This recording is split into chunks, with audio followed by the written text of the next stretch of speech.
তাই জয় গৌর, আশা করি সবাই ভালো আছেন, সুখে আছেন, শান্তিতে আছেন।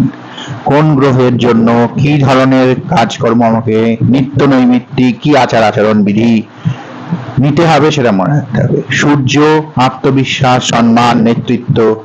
প্রতিদিন সূর্যোদয়ের আগে ওর কাছাকাছি সময় উঠুন, বাবা মা গুরুজনকে সম্মান করুন, প্রতিশ্রুতি কখনো ভঙ্গ করবেন না, শরীর সোজা করে হাঁটুন, আত্মবিশ্বাসী ভাবে কথা বলুন, অহংকার নয় আত্মমর্যাদা বজায় রাখুন, অহংকার এড়িয়ে চলুন, মিথ্যা অহংকার, মিথ্যা কথা বলা, পিতামাতার অসম্মান করা, অলসতা, এইগুলো সূর্যের ক্ষেত্রে এড়িয়ে চলবেন। সূর্য তাহলে ভালো হবে, উন্নত হবে। খারাপ থাকলেও আচরণ বিধি দিয়ে গ্রহ কিভাবে ঠিক করা যায় সেটা আগে বলছি।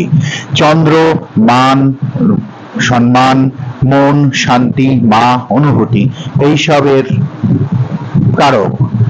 পর্যাপ্ত ঘুমন, মায়ের যত্ন নিন, শ্রদ্ধা করুন, রাগ হলে সঙ্গে সঙ্গে প্রতিক্রিয়া দেবেন না, পরিষ্কার পরিচ্ছন্ন নিজেকে রাখুন, প্রকৃতির মাঝে সময় কাটান। চন্দ্র আস্তে আস্তে ভালো হবে। এড়িয়ে চলুন হচ্ছে মানসিক অস্থিরতা, অতিরিক্ত দুশ্চিন্তা, এই দুটো জিনিস এড়িয়ে চলুন। রাতে ঘুমানোর বেশি করে চেষ্টা করুন। মঙ্গল সাহস, শক্তি এবং কর্মের দাতা হচ্ছে মঙ্গল।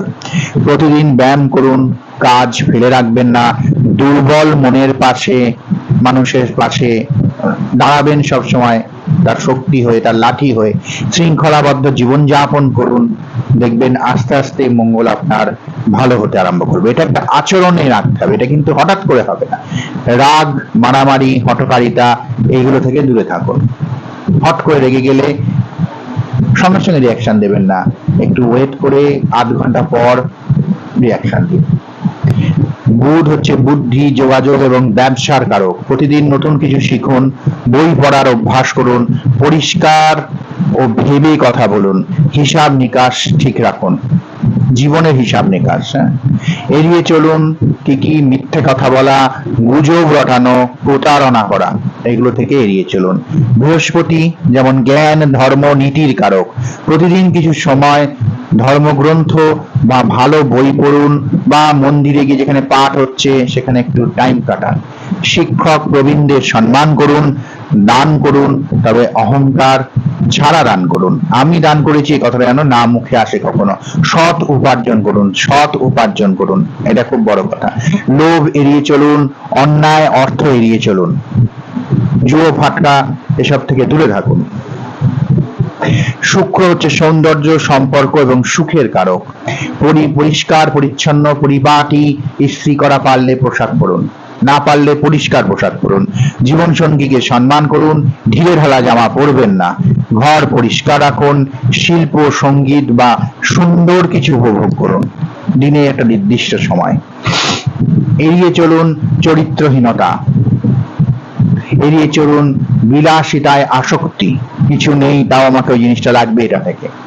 শনি কর্ম, ধৈর্য, ন্যায়ের কারক। সময় মতো কাজ করুন, শ্রমিক, বৃদ্ধ, দরিদ্রদের সম্মান করুন, কানা, খোঁড়া, ল্যাংড়া, যে কোনো ধরনের শারীরিক অক্ষম মানুষকে সম্মান করুন, তাদের পাশে দাঁড়ান, তাদেরকে সাহায্য করুন। কঠোর পরিশ্রমী হন, অযথা কারো ক্ষতি করবেন না, কিন্তু কেউ আপনার ক্ষতি করতে চাইলে তাকেও ছাড়বেন না। এড়িয়ে চলুন অলসতা, অন্যায়, অহংকার। রাহু আকাঙ্ক্ষা, আধুনিকতা, বিভ্রমের কারক। নতুন প্রযুক্তি শিখুন, তবে অপব্যবহার করবেন না। নেশা থেকে দূরে থাকুন, তথ্য যাচাই করে বিশ্বাস করুন, যে কোনো লোককে বিশ্বাস করবেন না। লোভ নিয়ন্ত্রণ করুন, লোভের দ্বারাই অন্য লোক আপনার কাছ থেকে বিশ্বাস অর্জন করবে, এড়িয়ে চলুন ব্যাপারটা। প্রতারণা, শর্টকাট, সাফল্যের চেষ্টা, এইগুলো এড়িয়ে চলুন। কেতুর ক্ষেত্রে কেতু হচ্ছে আধ্যাত্মিকতা এবং বৈরাগ্যের কারক, তার সঙ্গে সঙ্গে অর্থের কারক, কিন্তু যদি আপনি সেই অর্থের প্রতি বৈরাগ্যতা দেখান, মানে অর্থ আছে কিন্তু আপনি তার প্রতি কোনো টান নেই, তাহলেই দেবে।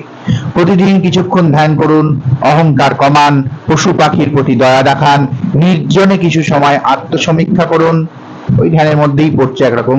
এড়িয়ে চলুন অকারণে রাগ করা, উদ্দেশ্যহীন জীবন, জীবনের একটা উদ্দেশ্য রাখুন অবশ্যই, এটা কেতুর জন্য খুব দরকার। ভালো থাকবেন সবাই, জানি তাই জয় গৌর। এই ভিডিওটা যদি ভালো লাগে তাহলে লাইক করে দেবেন, আর যারা সাবস্ক্রাইব করেনি তারা সাবস্ক্রাইব করে নেবেন।